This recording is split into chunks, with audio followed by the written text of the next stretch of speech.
لیتے ہیں علمی میراث کو. ہم کہاں تک پڑھا تھا؟ ہم نے پڑھا تھا یہ شرع و رسا وغیرہ، اور پھر ہم نے موانع ارث یہ بھی پڑھا تھا کہ کن کن وجوہات کی بنا پر ایک وارث میراث سے جب محروم ہوتا ہے.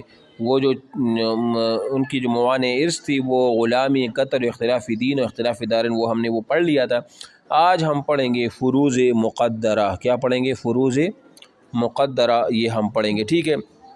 اب اس کے بعد ایسا ہے کہ پھر ہم انشاءاللہ یہ اس ٹائم ہم کلاس بھی لیں گے، کیونکہ یہ میراث ہے تو آپ کو سمجھانے کے لیے پھر سوال جواب بھی اسی میں ہوگا.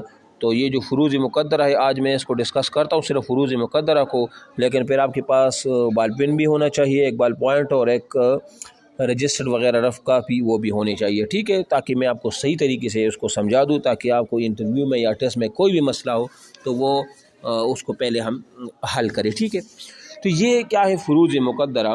جو حصے اللہ نے قرآن مجید میں متعین یعنی مقرر کیے ہیں ان کو فروض مقدرہ کہتے ہیں، اور وہ 6 ہیں. دیکھو قرآن مجید کے اندر اللہ تعالیٰ نے کچھ حصے جو ہے نا وہ مقرر کیے ہیں، مطلب آدھا ہے، چوتھائی ہے، تہائی ہے، 2/3 ہے، 8واں ہے، چھٹا ہے، یہ اس کو حصے کہا جاتا ہے.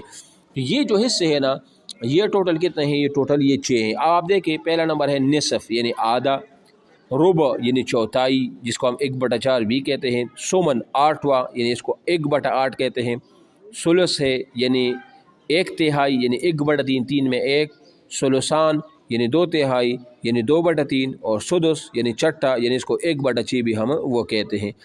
تو یہ کچھ حصے ہیں جس کو علم میراث میں حصے کہتے ہیں. اب ان حصوں کے ذریعے ہم اس کو تقسیم وہ کریں گے. تو اس کو فروض حصوں کو کہا جاتا ہے، فرض کی جمع ہے، اور مقدرہ کا مطلب جو اللہ نے متعین کی ہیں، جو مقرر کی ہیں، اس کو فروض مقدرہ وہ کہا جاتا ہے. ٹھیک ہے نا. تو نصف آدھا یعنی 2 میں سے 1 یعنی 100 کا آدھا کیا ہوگا؟ مثال کے طور پر اس کو ہم 1/2 بھی کہتے ہیں، 2 میں سے 1 یہ آدھا ہوا، یا 100 میں 50 یہ بھی آدھا ہے.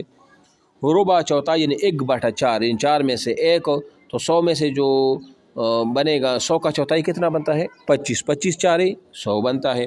اس طرح سمن کا مطلب ہے 8 میں 1 یعنی اس کو ہم لکھتے ہیں 1/8، تو 100 میں جو 8 حصے ہیں وہ 12.5 ہیں. 12.5 کو اگر آپ 8 میں ضرب دیں گے تو یہ 100 بنے گا. ٹھیک ہے. ثلث کا مطلب کیا ہے؟ 1/3 یعنی 1/3 ہے، 3 میں 1، تو 3 میں 1، تو 100 میں جو تیسرا حصہ ہوگا وہ کتنا ہوگا؟ 33.33، یہ تیسرا حصہ ہوگا. ٹھیک ہے نا. اس کے بعد ہے ثلثان یعنی 2/3. 2/3 کا معنی 3 میں 2، تو 2/3 ہوا، یعنی 3 کے 2 حصے آپ کریں گے. 3 میں جو 2 حصے ہوتے ہیں نا، 2 حصے، وہ 2/3 ہوں گے. اور اس کو اگر ہم 100 میں کریں گے تو 100 کا جو 2/3 ہوگا وہ 100 میں 2/3 66.66/100 یہ اتنا وہ بنے گا. ٹھیک ہے. اور اس کے بعد چٹا جو ہے سدس یعنی چٹا مطلب 6 میں سے 1، تو یہ 1/6 ہوا، یہ ہو گیا. یعنی 100 میں سے جو چھٹا نکلے گا وہ 16.67 یہ ہوگا. ٹھیک ہے. تو یہ جو ہے نا یہ تقسیمات ہیں، اور یہ انتہائی آسان ہے، بس آپ کو سمجھنے کے لیے تھوڑا سا آپ کو یعنی توجہ دینے کی وہ ضرورت وہ ہوگی. تو یہ آج ہم نے پڑھ لیا. کل میں میسج بھی آپ کو کرتا ہوں گروپ میں، اور کل اسی ٹائم یعنی کہ اس وقت آپ 10:30